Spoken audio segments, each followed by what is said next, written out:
All right, ready to dive deep. Today we're taking on Genesis 21. Oh, Genesis 21, a chapter full of drama and miracles and themes. That still resonate thousands of years later. Right, yeah, like family friction and journeys and faith, all wrapped up in this one story. It's really an incredible story. What gets me about Genesis 21 is that it doesn't shy away from, like, the human side. You know, it shows even with these divine promises, life can get messy. Yeah, definitely. Yeah. To set the stage, we have Abraham and Sarah finally blessed with a son, Isaac. In their old age. It's a miracle, a fulfillment of God's promise. Oh, can you imagine the joy and relief? I mean, after waiting for so long. Years. It's really testament to their faith. Never giving up hope. And then it happens. It finally comes to fruition. But then things take a turn. Yeah. Sarah sees Ishmael, Abraham's son with Hagar, interacting with Isaac. Now, the text uses the word mocking, but what Ishmael did has been debated for centuries. Oh, yeah. Some scholars think it was playful teasing, while others see it as a more serious challenge to Isaac's position. Right. And the ambiguity of that word is really interesting because it highlights all the different ways we interpret actions. And how those interpretations can lead to conflict. Exactly. Whatever happened, it triggered a deep insecurity in Sarah. And she demands that Abraham send Hagar and Ishmael away. You can feel that tension. It's so intense, her reaction. She's fiercely protective of Isaac and wants to secure his inheritance. Which, you know, is a very human response, even if it seems harsh to us now. It does, yeah. And you have to think about the cultural context, too. Back then, inheritance and lineage were everything. So Sarah's anxiety makes sense in that framework. Absolutely. But then there's Abraham, who's torn between his love for both sons. Oh, I can't imagine that inner turmoil. Caught between a rock and a hard place. And then God steps in. This is where it gets interesting. God tells Abraham to listen to Sarah. But then he also reassures him that Ishmael will become a great nation. Which is so important because it shows God's care and promises extend to both sons, even though they are parting ways.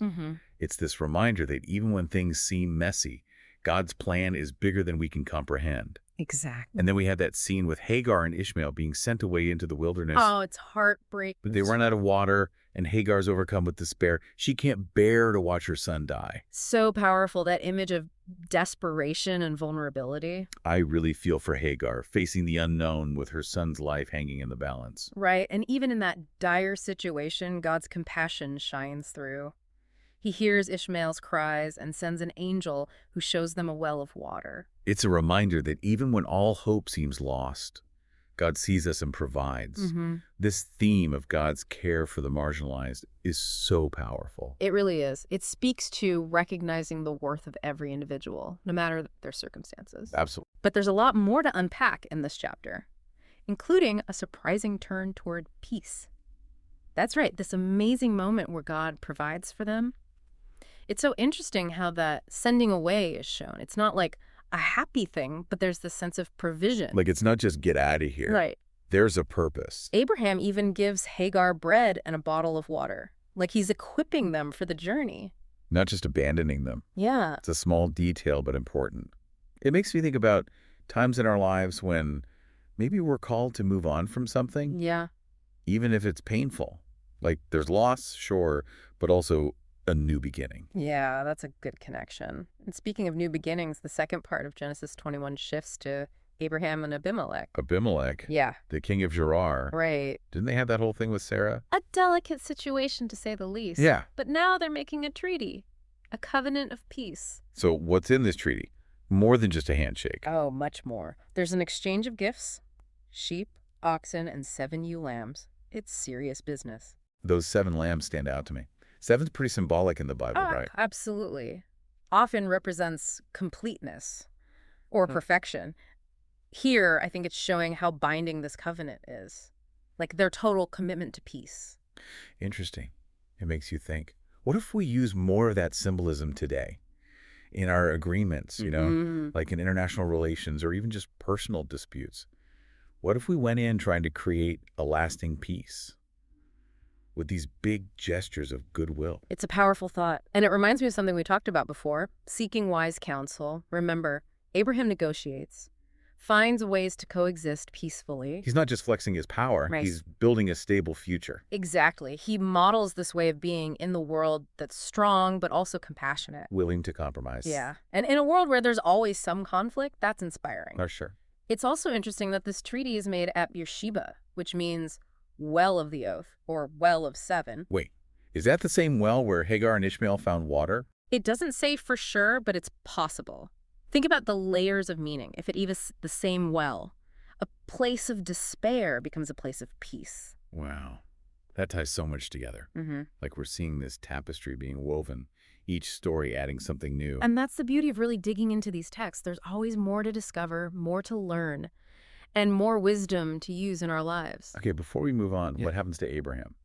Does he, like, retire and live happily ever after? Well, not happily ever after like in a fairy tale, but Genesis 21 does end on this note of stability. We're told Abraham plants a grove in Beersheba and called there on the name of the Lord, the everlasting God. So even after all the drama, his faith is strong. Yeah. He's holding on to something bigger, beyond the ups and downs. Right. And that's a reminder for us, too. No matter what we face, we can find that same grounding in our faith, knowing there's a bigger purpose, even when we can't see it. Yeah, this has been such a rich look at Genesis 21. It's amazing how much it still speaks to us today. It really is. But we're not done yet. We'll explore some practical applications of these lessons in the last part of our deep dive. We're back for the final part of our deep dive. Genesis 21, this story of miracles and family drama and all that. But what does it all mean for us today? Right. Good question. What's amazing is how relevant it still is after thousands of years. So let's get into it. What about Abraham and Sarah waiting for Isaac? What's the takeaway there? Well, patience, especially in a world that wants everything right now. It reminds us that the best things sometimes take time. It's true. Good things come to those who wait. But waiting is hard. How can we even be patient these days? Everything's go, go, go. It starts with understanding there's a bigger picture, a process happening that we might not get. It's about trusting the journey, even when it's confusing or frustrating. Think of a seed. It needs time to grow. You can't rush a flower. That's a great way to put it. And speaking of things that can be frustrating, the family stuff in Genesis 21, Sarah, Hagar, their sons, it's intense. What can we learn from that? Communication. Big time. Especially in families where there's, different dynamics. Blended families, jealousy, all that. It's easy for things to go wrong when people don't talk about what they're feeling. Like assumptions are the termites of relationships. But even when you talk, sometimes there's just conflict, a clash of what people want. Then it's time for wise counsel. Like Abraham went to God, we can talk to people we trust. Mentors, therapists, friends who can see things differently. Sometimes we're too close to it all, Like having someone to bounce ideas off of, to help you decide. And what about that care for the marginalized? God taking care of Hagar and Ishmael even as they were leaving. It's huge. It says every single person matters, no matter what their situation is. It makes us look beyond our own little world and see who needs help, who's being ignored. It's like a call to stand up for people, for justice. And then there's the treaty. Abraham and Abimelech making peace. Boy, do we need that today. Right. It starts with actually listening to each other. Even when you disagree, it's finding solutions that work for everybody, not just winning. Working together, not against each other. Knowing we're all connected. Yeah. Building bridges, not burning them. Exactly. And that's what we want you to take away as you go through life, all its complexities. Remember Genesis 21, patience, compassion, good advice, and making peace. Wow. What a journey through Genesis 21. Thanks for joining us on this deep dive. And to all our listeners, here's something to think about. How can you be a pacemaker today? Even small acts of kindness can change things.